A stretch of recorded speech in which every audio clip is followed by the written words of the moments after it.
안녕하세요. 시사공잡소에 오신 것을 환영합니다. 오늘은 요즘 이슈가 되고 있는 아베의 한국에 대한 수출 규제를 트럼프는 이미 알고 있었지만 자신의 선거에 도움이 되지 않는다는 이유와 아베와의 모종의 커미션으로 방관하고 있는 현 상황에 대해서 이야기해 보도록 하겠습니다. 일본 정부는 7월 4일 반도체와 유기 패널 등의 제조에 사용되는 세계 품목의 하이테크 관련 소재에 대한 포괄적 수출 허가 대상에서 한국을 제외하면서 무역 갈등이 시작되었습니다. 이를 바라보고 있는 미국 언론 중 하나인 월스트리트 저널은 도널드 트럼프 대통령이 중국에 보여준 제재를 흉내낸 일본의 보복 조치라고 보도하며 한일 갈등을 매우 상세하게 보도하고 있습니다. 이외에도 동아시아 전문가들은 미중 무역 전쟁과 비슷한 양상으로 한일 무역 전쟁이 진행되고 있다고 전망하고 있습니다. 한국과 일본은 미국에게는 모두 동맹관계인 우방국입니다. 서로 분쟁이나 언쟁이 발생하면 형님인 미국이 나서서 중재에 오곤 했습니다. 그 양자가 싸움을 하면 동아시아에서 미국이 국익에 반하는 결과를 초래할 수 있기 때문에 중재의 역을 자처했던 것입니다. 실제로 2014년 3월 버락 오바마 대통령이 박근혜 대통령과 아베 총리 사이를 주선하는 걸 보면 알 수 있습니다. 하지만 아베의 수출 규제에 대한 미국의 움직임은 없습니다. 한때 조만간 미국이 한일 갈등 해소를 위해 본격적으로 개입할 것이다 라는 희망적인 관측도 나왔지만 아직까지는 깜깜무소식입니다. 왜 이렇게 트럼프 대통령은 동맹국인 한일 무역 갈등에 대해 수수방관하고 있는 것일까요? 트럼프 대통령은 올해만 2번이나 일본을 방문했습니다. 5월 방일 때에는 아베 총리와 3박 4일간 골프를 치고 환대를 받았으며 지난달 말에도 G20으로 인해 정상회담을 가졌습니다. 아마도 5월에 아베 총리는 한국 제재 문제에 대해 1차적으로 상의를 했고 6월 말에는 재차 트럼프 대통령에게 암묵적 동의를 구했을 것으로 보는 것이 미국 월가의 예측입니다. 그렇지 않고는 이번 사태가 궁극적으로는 애플과 구글 등의 자국 기업이 모두 피해를 볼 수 있고 무역 전쟁 중인 중국이 수혜를 볼 수 있는데 강 건너 불구경하는 제3자 입장으로 바라보고 있지는 않을 텐데 말이죠. 트럼프 대통령은 지극히 실리적인 성향의 스타일입니다. 한마디로 비즈니스맨이죠.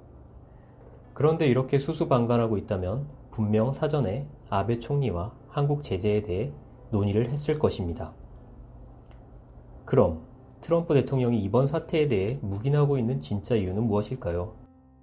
첫 번째, 화웨이 사태의 연장선상으로 중국 압박 효과를 들 수 있습니다. 삼성과 하이닉스가 반도체 생산에 차질이 생길 경우 가장 큰 타격을 받을 업체들은 중국 IT 기업으로 꼽을 수 있습니다. 반도체 재고 물량이 한두 달밖에 보유하지 못하고 있는 현 실정에서 생산 차질로 반도체 가격이 상승할 경우 중국의 화웨이와 샤오미 등의 기업들이 경제적인 타격을 입을 수 있습니다.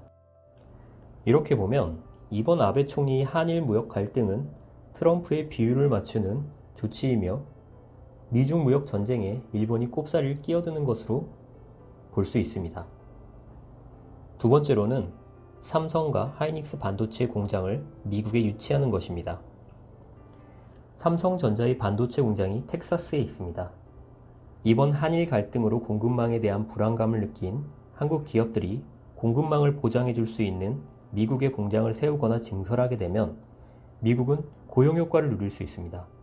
따라서 트럼프 대통령의 입장에서는 내년 재선에 도움이 될 업적이 추가되게 되는 것입니다.